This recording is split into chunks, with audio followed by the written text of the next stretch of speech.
Bueno, la Lidia me avisó que no viene porque la hija está enferma. O sea, que la señora de pelo cortito que ella hace muchas clases que no viene. Va los miércoles. Viene los miércoles, se sentaba acá. ¿Se cambió los miércoles?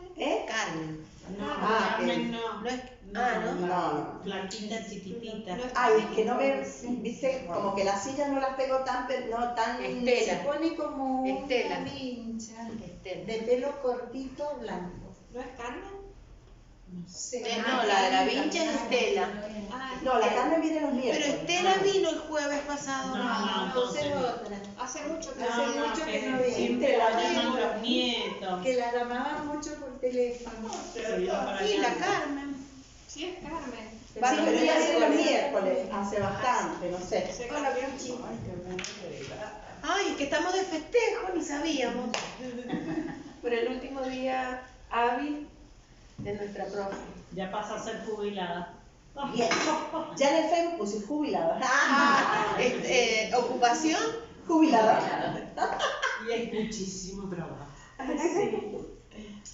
Yo me acuerdo que mi papá una vez me Te voy a seguir escuchando en La Mujer Rota, pero yo le digo, yo también me jubilo de La Mujer Rota. Uy, tu papá. No la voy a Bueno, terminar, comiendo pero El registro sí, de no, cuando porque queda enero. mucho. O sea, hoy terminó, Y hoy sube profesión del el padre. final del monólogo. Pero el otro cuento va a quedar entero para nosotros. Sí, no, ayer hablé con el Gustavo, así que Tu papá. ¿Cómo es? Sí. Así que en agosto estén atentas a la página de la facultad. Julio nos vamos a tomar, pero en agosto denle una mirada ahí a la página de la facultad que seguro. Pero falta una, ¿vas a subir una más? Hoy se está Hoy, subiendo, la de ya hoy. deben haber subido. Pero en agosto para ver qué pasa con estas. Claro, con las dos cosas. Buenísimo. Porque cuando yo me jubilo, me porque jubilo no con sabes, todo. claro. No sabes. Y puede No es que me pasar, jubilo una parte y otra parte no, chica. y puede pasar algo, ¿no? Sí. Algo bueno. Sí. Bueno, suponemos que queremos seguir. Por eso. Bueno, ya nos sacamos también de encima. Bueno, siempre y cuando vos quieras. No, sí, por eso digo, nos vamos a tomar el mes porque Y según lo que vos quieras hacer también. tenemos que sentarnos a conversar, pero ayer conversamos. Claro, con conversemos. Gustavo, y entonces ya hicimos como un plan y bueno.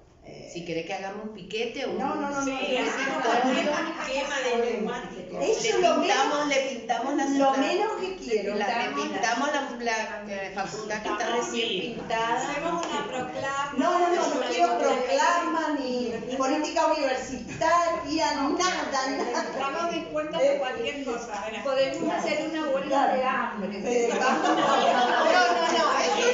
le puede venir bien para quedar en silueta, pero más que eso, puede ser una flor para quedar muy top para el. Ese es un límite. Cualquier cosa, pero Sí, huelga sí, de sí. Ay, Dios mío. Sí, está bien Telita. fuerte la pizarra en blanco. Estamos. Ajá, a mí también me dio cosa. La pizarra en blanco.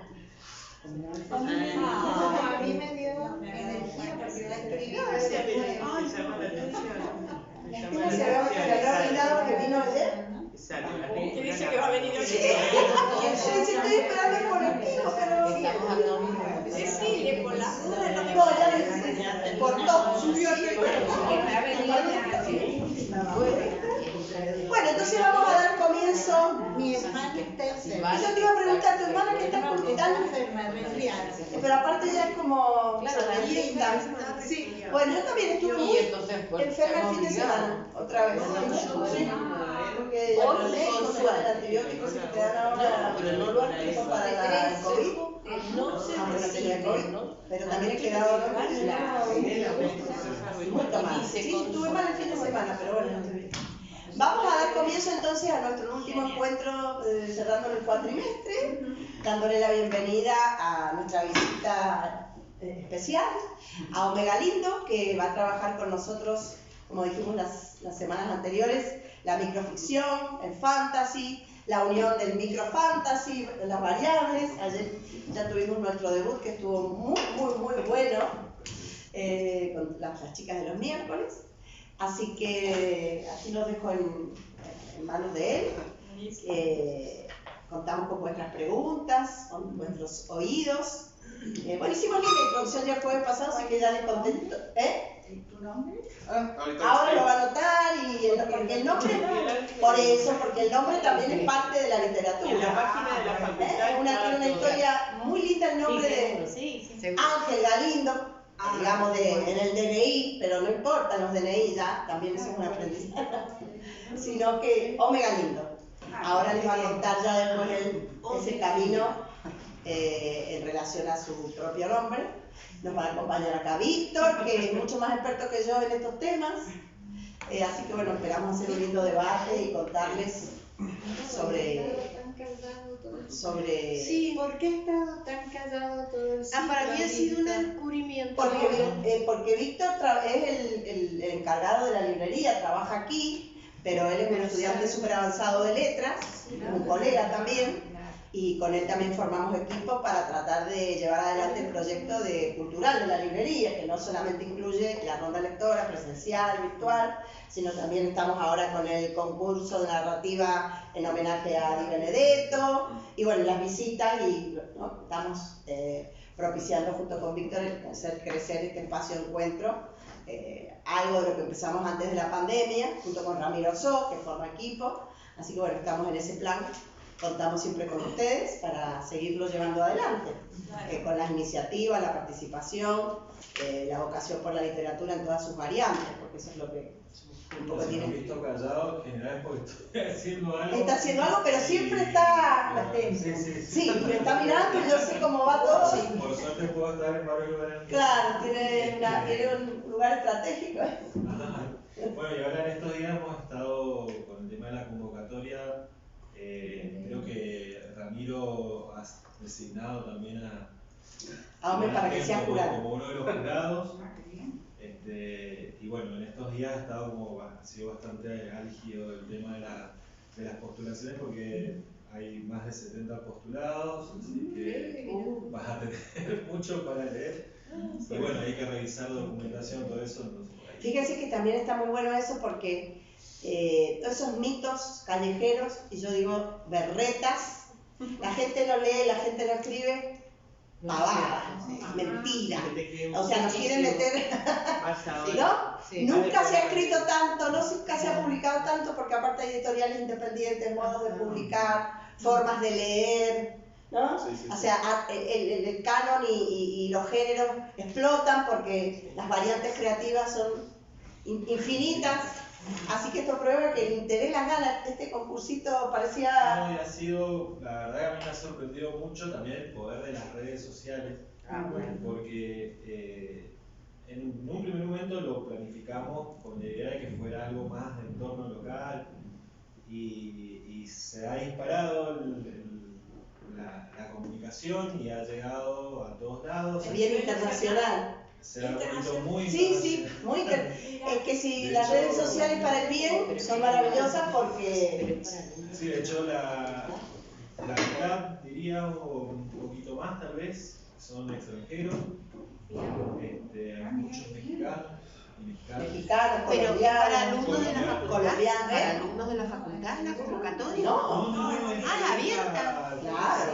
Pero ya cerró. Cierra hoy. Mirá vos. Pero es una línea. No es para los... Justamente este espacio es un espacio no de grado, es un espacio de extensión que tiene como, ¿no?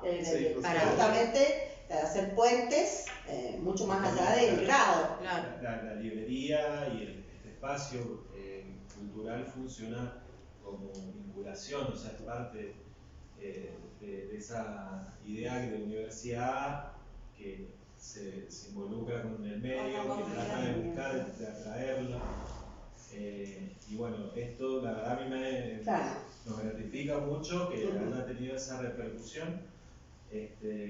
Hay participantes de todos lados: México, Estados Unidos, Colombia, Venezuela, Perú, Ecuador, Uruguay, Chile, Bolivia, de provincias, de todos lados. Se de difundió Misiones. desde la página de la facultad. Claro, Y de las redes, de eso las es lo que redes. estaba diciendo. Desde Por la eso página yo y las sé, redes. por ahí que me gustaría, por ejemplo, hay mucha gente de Santa Fe que yo no lo podía creer. Digo, ¿cómo llegó a Santa Fe? ¿Por qué Santa Fe se dio por aludida tan Claro, fuertemente? pero mucha gente. Claro. Buenos Aires, bueno, también Neuquén, Chubut. Y bueno, hay que seguir después a ver cómo Después salta, me ¿no? gustaría, Claro. después en otro contexto, por ahí estaría bueno preguntarle a esas personas cómo les llegó. Sí, sí. Así que bueno, estaba pensando en hacer una encuesta por Sí, el sí, Instagram. por presentación, para saber. Bueno, hecho esta especie de prólogo, de marco, le damos la bienvenida y lo escuchamos. Gracias, gracias. Ahorita aprovechando que todavía estamos me voy a revisar un poquito el marco para hablar de lo que decía Ariana de no se lee y todo lo demás. No sé si les dijiste el chisme de la entrevista. No, decile, muy buen chisme, me estaba sí, mirando. sí, ayer preguntaba si la palabra chisme también se sabe en Argentina, pero me acordé después de que sí. el chisme es un lenguaje universal, lo cual es bueno saber, ¿no? Eso que nos hermana, que nos une, sí, es hermoso eso.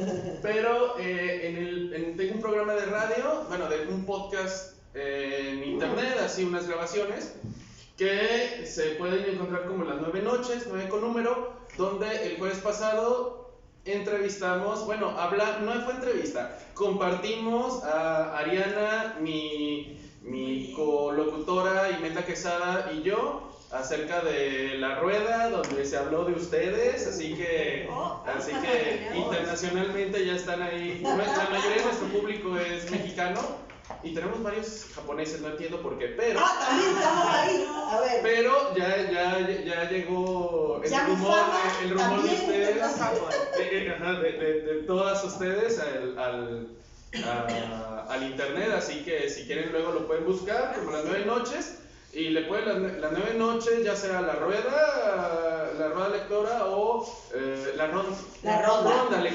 ronda lectora o las 9 noches Ariana, y les va a salir en YouTube. Sí, un programa de 1 hora muy lindo, intercambiamos muchísimo, ensayamos pensamientos, prácticas vinculadas a la lectura, ¿sí? Sí, así que búsquenlo luego y estaría perfecto, ya que luego checaran lo que dice Ariana en internet, lo que dice de ustedes, es muy bonito. Y bueno, va a haber un receso, también nos vamos a jubilar durante 2 semanas, porque estamos yo con la tesis y mi amiga cerrando ciclo, pero bueno, ya es que somos profesores los dos, claro. Y ella se quedó dando clases, yo ahorita estoy en permiso, así que está bien.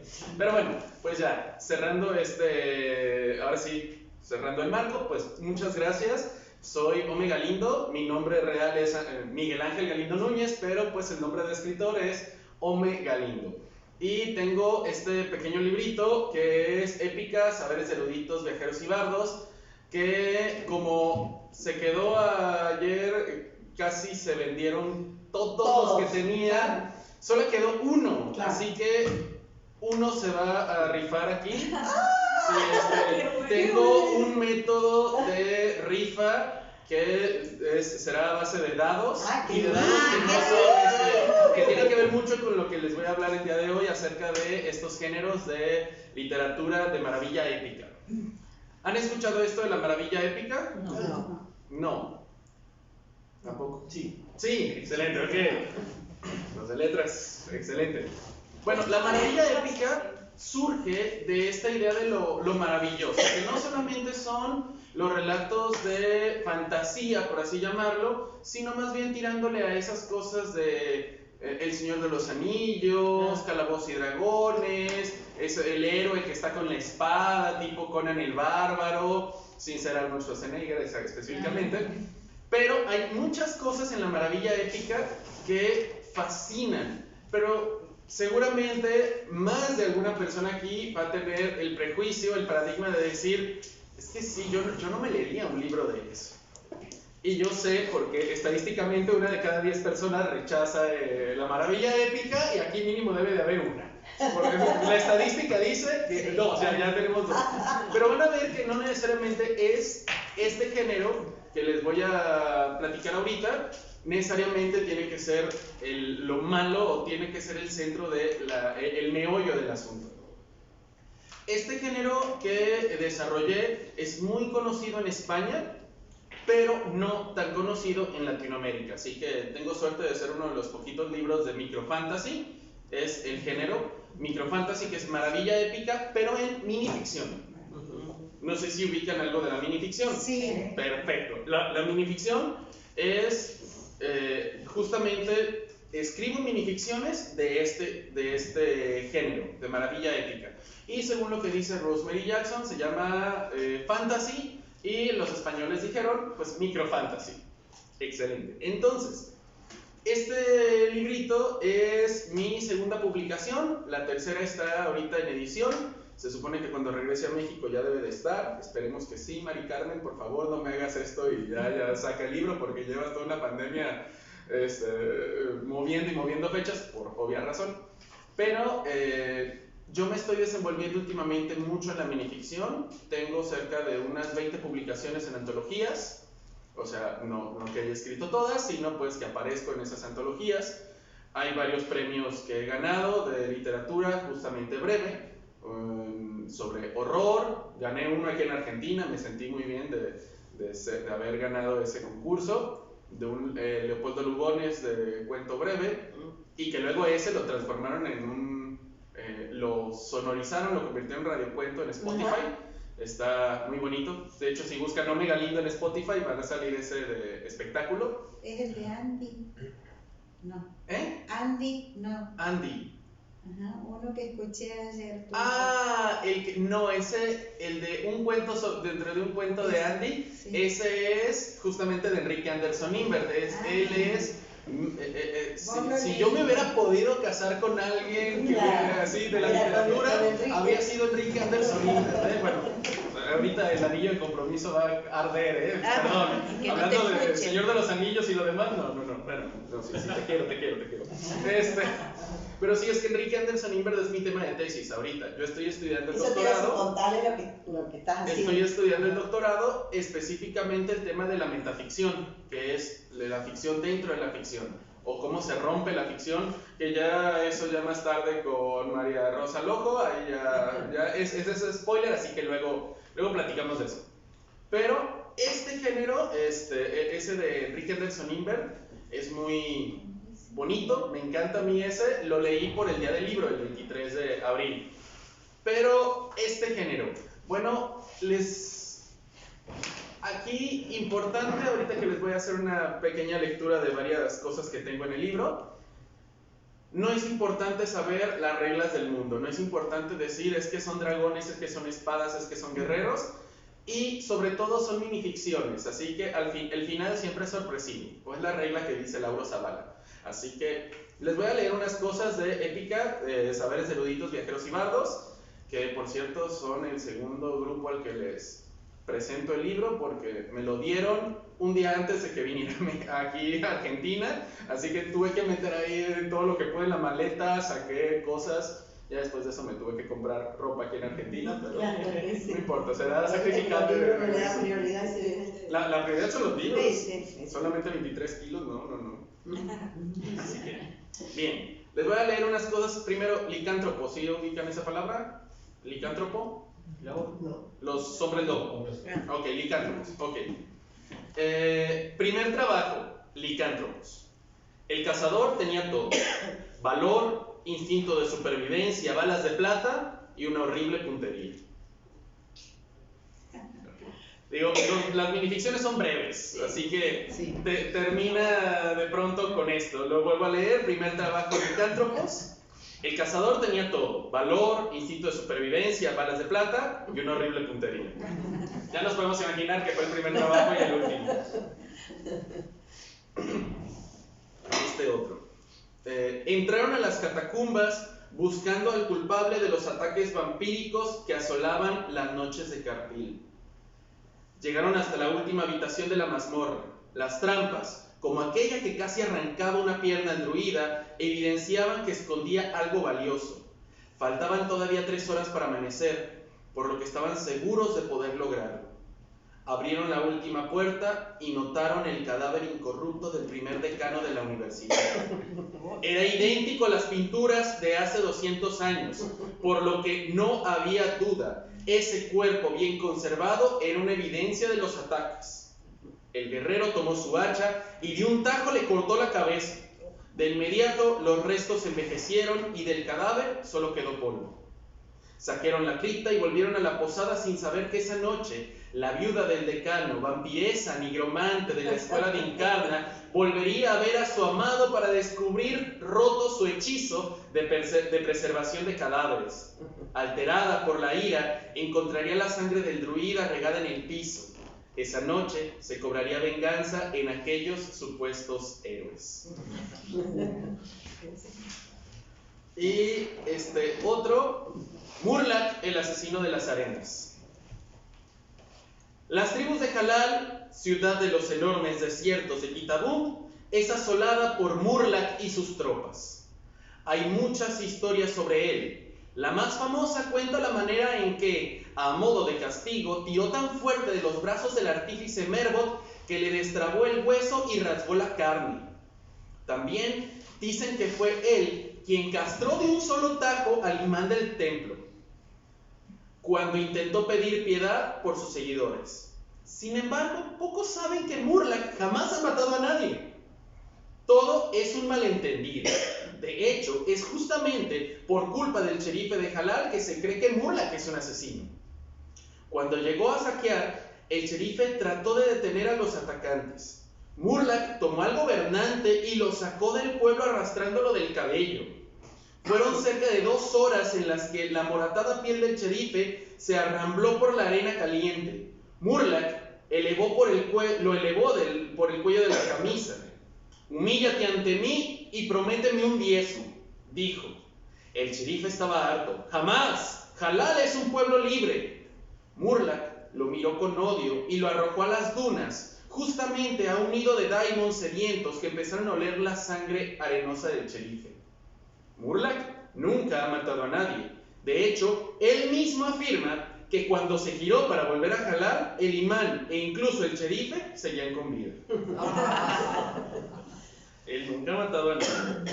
Si se dan cuenta, pues sí hay ese dejo del mundo extraño, de estas reglas increíbles, de no sé dónde está Halal, pero puede ser Halal, puede ser Buenos Aires, puede ser Ciudad de México, y de todas maneras va a entenderse en general. Eso es lo interesante de los microrelatos, que te dejan mucho en la imaginación de la lectora final, y pues eso te ayuda muchísimo a comprender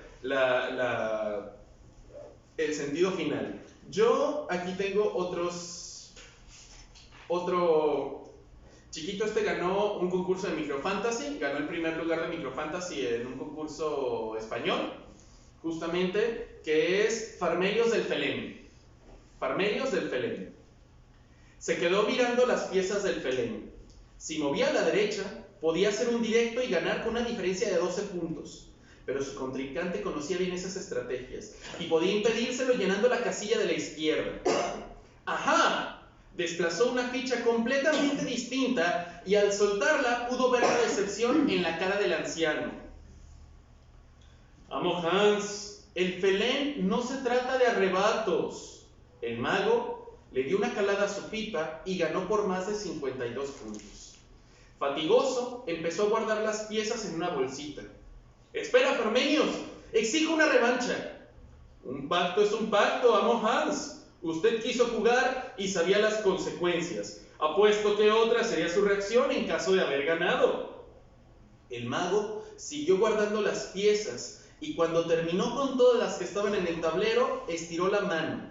El cuerpo del general Hans Furder de Birmania empezó a achicarse, a tornar en madera y volverse una pieza más que acabó en el saco.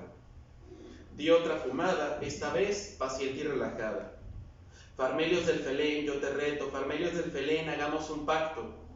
El mago, quejoso, se puso de pie. Tenía otro partido y debía teletransportarse lejos. Es interesante cómo se van armando las reglas, lo que yo he dicho. Me preguntaron una vez cuando leí este cuento, recién cuando gané el concurso, ¿Qué era el felén? Yo digo, Justamente. es Farmelín. Y Parmenios es el personaje. Y felén, ¿qué es esa cosa del felén? Y alguien me dice, es que es como el ajedrez. No, son como las damas. Es esto. Y yo siempre he dicho que no sé. Claro, no importa. Es un juego. Es un juego y tiene puntos aparentemente. Es lo que se sabe, tiene piececitas. Pero puede ser cualquier juego. Exactamente, porque si me dicen es como el ajedrez, pero el ajedrez no tiene puntos. Claro. Y me dicen, pero dinos. Y yo, es que no lo sé, solamente se me ocurrió la idea del felén. Y cada quien podrá jugarlo como quiera, pensar que se juega como quiera, perdón. Bueno, también si lo quieren jugar adelante, hay gente que juega Quidditch en la vida real, de Harry Potter. Pero ese es un ejemplo también. Harry Potter, por ejemplo, explica las cosas solamente cuando es necesario.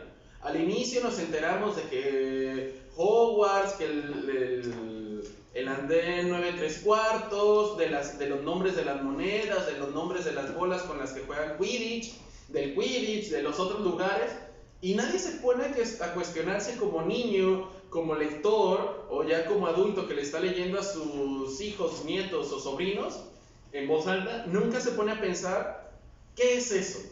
Lo acepta. Y dicen, ya más tarde llegará la explicación, y si no, yo me construyo mi propia explicación, ¿cómo no? Es eso justamente algo bonito, y que ahorita a lo mejor están pensando, bueno, sí es cierto, no está tan mal esto, sigo teniendo repelús por historias de dragones, pero a lo mejor ya estaría leyendo algo. Desbarata un poco, hablábamos mucho ayer, y este espacio siempre tiene esa intención, esto de que hay que saber algo para leer, ¿no? Y no hay que saber nada. En realidad no hay un cifrado obligatorio, ¿no? Que tiene que ser. Y esto de que, ¿se acuerdan cuando las lectoras del siglo XX había que leer García Márquez y tener un cuadrito? No. Esa lectora, ¿no? Esa lectora que lo hemos mencionado varias veces a través de la biografía de Ludmer, que era como esa persona de doble sentido, que tenía que ir al diccionario, que tenía que tener saberes previos, que hacía de la lectura también algo como de élite, y como algo de una cofradía de elegidos que podían y que no, ya hace muchos años. Solo el erudito podía leer. Solo el erudito podía. Y esto, ayer comentábamos mucho, especialmente y vinculado con la literatura fantástica, uno de los mitos, que era Borges. Hay que ser no sé qué para leer Borges. Nada más lúdico, nadie que se haya reído más de todo que Borges, que lo que le importaba era siempre los lectores, no los sabedores, ni siquiera los escritores, ¿no? Pero bueno, eso tenía que ver con intereses sobre la lectura que se manejaban en la literatura culta, ¿no? En la literatura mayor, en la alta cultura. Y menos con dragones, una literatura culta. Claro, o no importa, ¿viste? Pero era como pensar que había que tener la información, que sin esa información no podíamos acceder y nos dejaba fuera. Y uno se convencía de eso. Decía, no, yo no voy a poder leer porque no. Entonces, con el tiempo y los años que hace que estamos juntas, las que hace mucho que están, vamos rompiendo con estas ideas, lo hemos hablado bastantes veces. Uno puede leer todo lo que se le dé la gana que quiere leer y no necesita tener ningún saber para leer, ¿no? Después puede construirlo, ¿no? Puede ser un tipo de lectora que dice, sí, me quiero armar una imagen concreta, ver si es un ajedrez o no es un ajedrez, y si no, no me importa, ¿no? Poder pasar por ahí y dejar que, miren que siempre les digo esta frase, que la ficción opere, la ficción en sus dominios hace la tarea, y en el caso de la microficción, como el objetivo no está en que me aprenda una mitología, ¿no? Y por eso el ejemplo de Harry Potter es tan importante y se agradece mucho. El que entra, no le importa, no hay ningún niño dice, a ver, ¿qué habrá querido decir? ¿Qué enciclopedia habrá que leer? Lo acepta y enseguida lo acepta, se mete, juega y se queda dentro o afuera según. Entonces esto es un cambio de paradigma muy valioso, ¿no? Que nosotros venimos aquí en este espacio hace años tratando de sucede, no hace falta hacer nada para que eso ocurra. Pasa con la novela histórica, ¿no? Si no sé historia, no puedo leer novela histórica, ¿no? Qué sé yo, con la novela la novela objetiva, si no sé, no es cierto. La literatura en ese sentido tiene una experiencia, ¿no?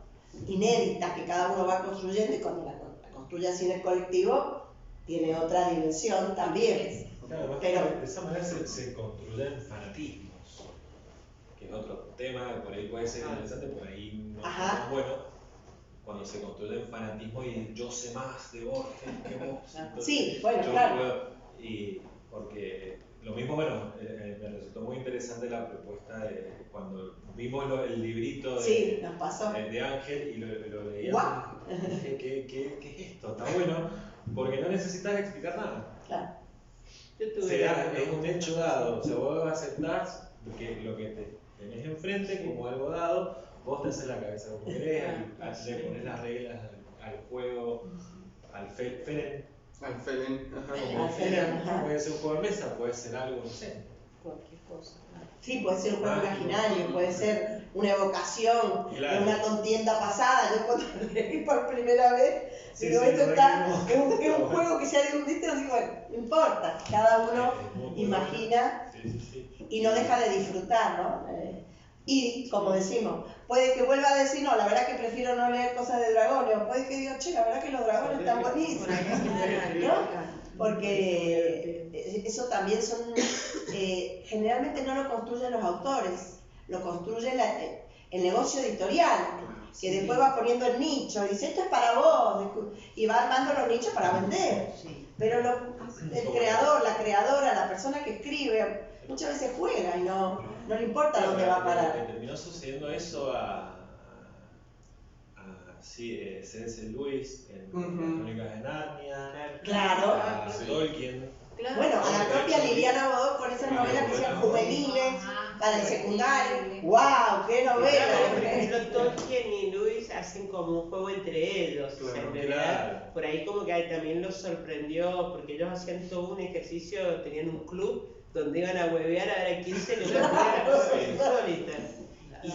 Y en realidad era divertido para ellos, claro, fue como de hecho. lúdico y bueno, después se hizo grande. Y acá también venimos a huevear un rato. 2 veces por semana y nos lo tomamos como si fuera una cosa muy seria. Y lo que está pasando ahora con fantasía. con la literatura para la mujer. También están haciendo un Claro. nicho para... Claro, eso ahora tiene que ver con las escritora ventas. de cliché. Entonces nosotros en eso tenemos que ser inteligentes como personas, que no necesariamente lo que está escrito va por ahí. Es un modo, y si funciona, bárbaro para el que tiene que vender. Y Claro. mejor para el libro, para que cuanto más se venda, más se publicará. Pero el hecho que esté así dirigido no quiere decir que nosotros nos comportemos como el mercado se comporte. A veces y no nos creamos las reglas del mercado como reglas de la escritura. Sobre eso de la literatura para mujeres. Claro. Esa, que sí es cierto, es un género editorial. Y, por ejemplo, yo también doy clases de escritura creativa en la maestría de traducción en México y también en una escuela de cine doy clases de escritura creativa.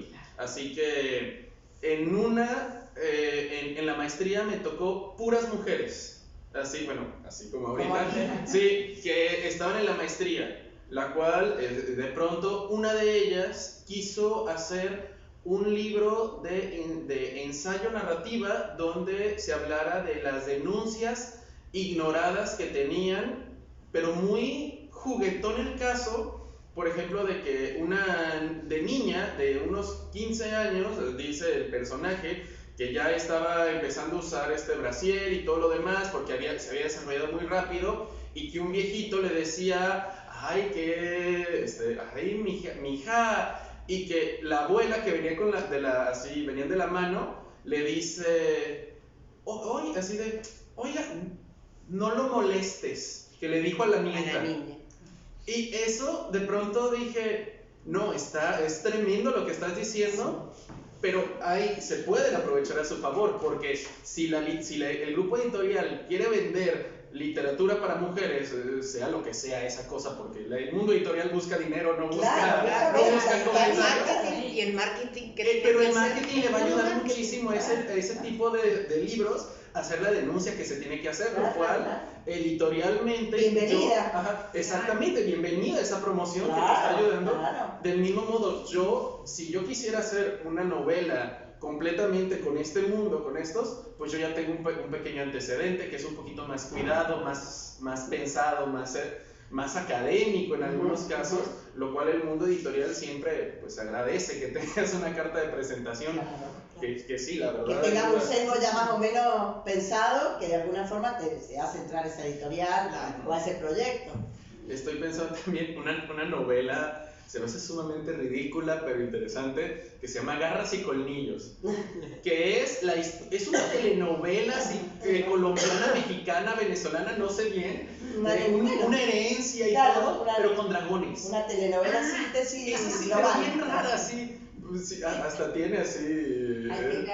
En el programa ellos me hacían una pregunta y también la devuelvo acá a la ronda, porque hay algunas personas hace muchos años que están conmigo, que yo les contaba que la decisión de despatriarcalizar los programas de estudio y el trabajo que venimos haciendo con los equipos de investigación, en los últimos años, a partir del 2018 más o menos, solamente leo mujeres acá, no habrán advertido, y disidencias. Entonces él me preguntaba que si eso influía en que los varones no se sintieran convocados a la ronda. Y yo les decía que yo hace 21 años que hago esto y los varones nunca vinieron, aunque se leyeran varones, ¿no? O sea que eso sería también un mito, una falsa interpretación, porque en esta misma idea de libertad el repertorio no importa. En este caso el repertorio obedece a un proyecto mayor que es de los profesores universitarios, las profesoras trabajando en hacer ley de cupo dentro de los programas de estudio, ¿no? Que el número se empieza a revertir. La única manera de revertir es contar cuántos varones, y empezar a poner al revés. Claro. La ley de cupo funciona así, tiene esa parte como no cualitativa sino cuantitativa, empezar pero luego, lo que suceda, nadie ya, no importa si lo escribe un varón, escribe mujer, escribe disidencia, en sí, para la experiencia lectora, ¿no? Entonces yo decía, siempre había, no sé, 20 mujeres y un varón, ¿no? Ricardo, que nos acompañó, y tuvimos algún que otro varón, pero, Germán, pero no se sentían, digamos, ¿por qué no se sienten invitados? Tiene que ver con la cultura del ocio, con qué le pasa al varón cuando se jubila, con el miedo a hacer actividades sociales que parezcan de jubilado, también es un tema patriarcal, ¿no? Sí, es un tema. Sí, ese es un tema. de literatura? No te diría, ¿pues sabes? Porque, por ejemplo, a veces en la carrera de letras la mayoría de los alumnos son varones. Sí. Porque yo creo que los varones son muy lectores, pero lo que hay es un prejuicio con este espacio, o algún espacio similar, ¿no? Con el hecho de... Sí, los hombres no se juntan para ir al cine. No. O van con la esposa o bueno, disfrutar por ahí de esta camaradería de pares, etcétera, por lo menos los 21, 22 años que yo estoy en el proyecto, no venían. Así que, sí, es así. ¿Los hombres no se juntan para ir al cine? No. Ni para viajar,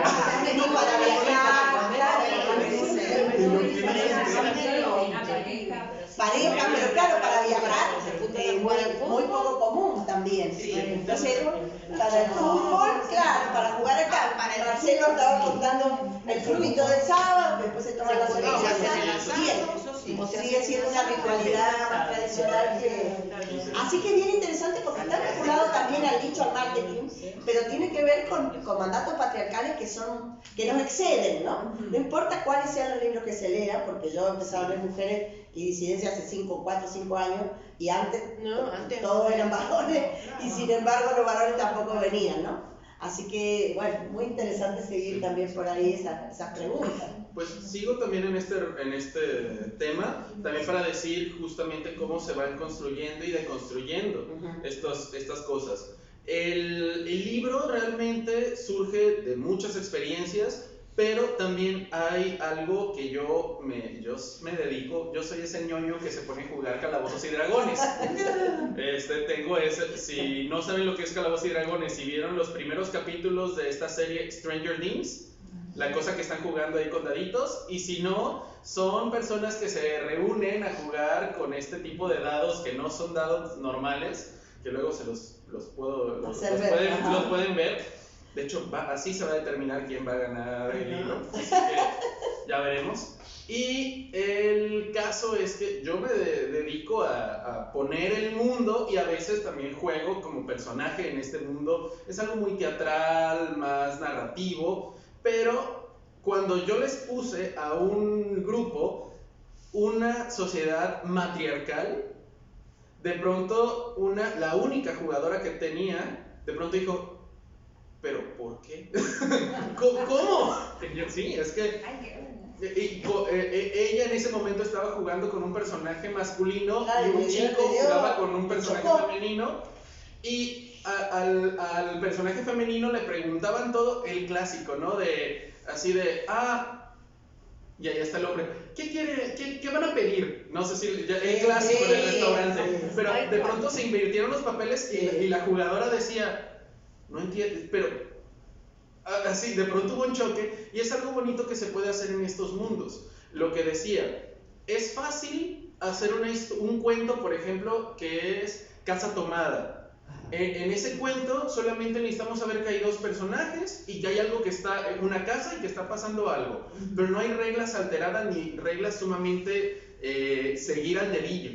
En el caso, por ejemplo, la novela histórica, se necesita saber mucho, el escritor necesita saber muchísimo de las cosas que están pasando para poder crear el mundo de forma coherente. Pero en el caso también de la maravilla épica, se necesita crear todo eso. O sea, si la investigadora de la novela histórica tuvo que ir al archivo a saber que el 27 de marzo de 1630 pasó tal cosa, el escritor de maravilla épica tiene que decir, bueno, el 17 del primer mes del 37º sol pasó esto, y tiene que armar, o sea, en vez de que tenga que investigar, tiene que crear todos sus registros.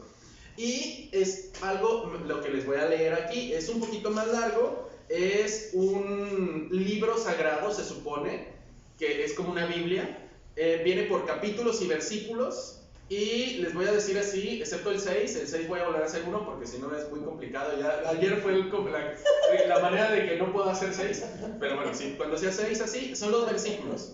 Voy a ir diciendo capítulos y van a encontrarse con que es la creación de un mito, y se lo van a poder imaginar, me imagino, yo también al modo de, como si estuvieras leyendo el mito creador. Este es el fragmento del libro de Obadue, y viene en 5 capítulos, si no me equivoco, y viene por versículos. Ahí incluso vienen con los numeritos, ¿eh? Dice, fragmento del libro de Obadue, capítulo 1, versículo 1. En un principio fue Obaduán, la madre, señora de todo. Ella hizo la luz misma. Mahamadwey, su hija, quien nos bendijo con el beso de su llegada, iluminándonos con sus bellos ojos y guiándonos por el túnel de la vida hacia la verdad, hacia nuestra estancia en el mundo y al más allá. En un inicio, Mahamadwey creó la vegetación. Los árboles crecían y seguían su camino por el firmamento, pero no había tierra donde ponerlos. Obaduán, entonces, creó el barro, dándonos un poco de su vientre, de donde sacó nuestro mundo. Ahí, Mahamadwey colocó sus plantas, las cuales fueron creciendo, pues los ojos de luz de Obaduán estaban ahí. Gracias a Mahamadwey tenemos los hermosos parajes, los bosques y a la vida. Pero madre e hija se dieron cuenta que los árboles perecían cuando no tenían el brillo de su mirada, por lo que Mahamadwey hizo un gesto de amor. La diosa hija se arrancó ambos ojos y los dejó flotar por el cielo. Por eso tenemos 2 soles que iluminan y dan calor a nuestro mundo en todo momento. Por ello no conocemos la oscuridad. Ciega y guiada únicamente por la voz de su madre, Obaduán, Mahamadwey se contentaba con acariciar las puntas de sus amados árboles. Capítulo 2. En una ocasión, durante un sueño, Obaduán vaticinó una amenaza que llegaría más allá del cosmos para destruir el mundo que ahora cuidaba con su hija. Así que, protectora, decidió irse en búsqueda del conocimiento necesario para evitar la destrucción de su mundo. Parió a Obadue, el dios hijo, quien ayudaría a Mahamadwey mientras ella no estaba a su lado. Ay, me salté el 2, perdón. Obadue nació gemelo de su hermano. ambos idénticos, salvo que Obadue tenía unos ojos negros que ensombrecían todo lo que miraba con atención, desde los pequeños seres que empezaban a poblar la tierra hasta las luminosas estrellas del firmamento. Obadue quiso guardar el secreto de esos pequeños. Mahamawey solo tocaba las copas de los árboles, pero su hermano sabía los secretos de aquellos diminutos seres. Capítulo 3, versículo 1. Gracias a la contemplación de las estrellas, Obadue obtuvo un conocimiento único, la magia. Decidió darle estos poderes a 5 humanos para que desarrollaran sus civilizaciones. Estos magos avanzaron por el mundo y se volvieron reyes de 5 continentes. Pero fue entonces que Mahamawey descubrió lo que ocurría. Los humanos talaban árboles, acababan con la vida. Le reclamó a su hermano. ¿Terminamos aquí o quieren? Faltan 2. No, somos está muy puntuales. Queremos escuchar. Está interesante. Capítulo 4, versículo 1. En medio del conflicto, Obadue atacó a Mahamawey. Ambos coléricos no sabían que su enfrentamiento causaba un caos visto con miedo por los humanos. En un momento, Obadue se aprovechó de su hermana dejándola encinta. De esta unión salió Oimar, la justicia, un dios sin sexo que juzgaría y repondría el orden. Cuando Baduán regresó de su viaje, vio el caos que había causado su abandono. Ella misma desterró a Obadue a una esquina del universo y en otra a Mahamawey, ambos antípodas del misterioso cosmos. Obaduán analizó el caos que habían causado sus hijos hermanos y encomendó a Oimar vigilar y hacer lo correcto durante todo momento. Capítulo 5, versículo 1. Obaduán vaga aún por el universo. La amenaza que soñó está cerca y confía en que Oimar custodie lo que ella misma ayudó a crear. Por su parte, los 2 hermanos siguen en el infinito, de un lado la vida y del otro la magia. Sabemos que Obadue está en las sombras, con sus ojos negros, aprendiendo. Mahamawey medita la verdad y el amor, mientras los soles nos miran, calentándonos desde el cielo. Nosotros, seguidores de Obadue, sabemos secretos, sabemos que Él regresará y nos instruirá en lo que ha visto más allá de las estrellas. Él nos guiará al conocimiento máximo, la magia. Llegado el tiempo, cuando Baduán regrese de su viaje, verá la injusticia en la que tuvo a su hijo y lo regresará de su castigo para abrazarlo de nuevo. Entonces, él tomará a otros 5 humanos para que tengan magia renovada y el poder de cambiar la vida y darle la gloria que merece. Qué bonito. Qué bonito, ¿no? Gracias. Me gusta mucho también esto de la creación de mitos. El mismo Tolkien tiene un texto precioso que se llama Mito Oelia. Esta OE la pongo junta porque es la letra, la que se pronuncia E, pero no me acuerdo ahorita el nombre, porque sé que la AE se llama Ash, pero se me olvida esta. Pero la pueden encontrar como Mitopoeia, es de Tolkien, y es un poema precioso de cómo se crean mundos, lo cual a mí me fascina. Y la mitopoiesis, poiesis de creación, de creación, la creación de mitos a mí me fascina. Tengo otros 2 textos ahí de cómo se crean los mundos, de cómo llegaron los dioses a concebir. En uno los dioses ya fueron concebidos, o sea, ya estaba la diosa. En otro los dioses van llegando al mundo. En otro hay un dios que termina creando todas las cosas y nombrando y descubriendo las situaciones. Y eso también se nos puede dar en la maravilla épica. La maravilla épica te permite eso, crear tus propios dioses, crear tu propio mundo y dar las cosas a como quieras. En otro de los mitos fundacionales que tengo aquí, que no corresponden uno con otro, lo que yo termino haciendo fue decir que también poner ahí en el papel, en un papel matriarcal a una diosa que dijo, yo no voy a hacer lo que tú quieras, yo voy a ponerme a hacer esto. Y es más, las mejores arquitectas, las mejores las mejores guerreras somos las mujeres. Y de pronto sí, esta asistente al juego de rol decía, es que porque tú no eres hombre, no puedes hacer esto. Yo, claro que sí, claro, por Dios. Sí, Claro que podemos hacer eso. Esa es la idea. Acá se van a acordar también ese momento en el libro de Rosario Castellano, El Eterno Femenino, en el mito de Adán y Eva, donde Eva dice que este Adán es muy vago, dice, lo único que anda haciendo por ahí habla y le pone nombre a las cosas, pero la verdad no hace nada, dice, me tiene cansado, ¿no? La verdad, y ahí también ella con ese mito, un mito tan poderoso, tan persistente, ¿no? Hace como un contramito, donde en realidad, la verdad que el papel del Señor no era muy... no era de mucha creatividad. No, y también me gusta de Rosario Castellanos la tentación que le pone la serpiente, ¿no? ¿Sí? Es que tendrás hojas de parra de todos los colores. De todos los colores. Claro, porque te va a dedicar al diseño de moda. ¡Guau! Sí, me fascina. Un texto maravilloso, esa parte maravillosa. Sí, no, todo el Eterno Femenino es una delicia, me encanta. Tal vez la parte de la independencia de México, hay muchas cosas así de, le traje polvorines.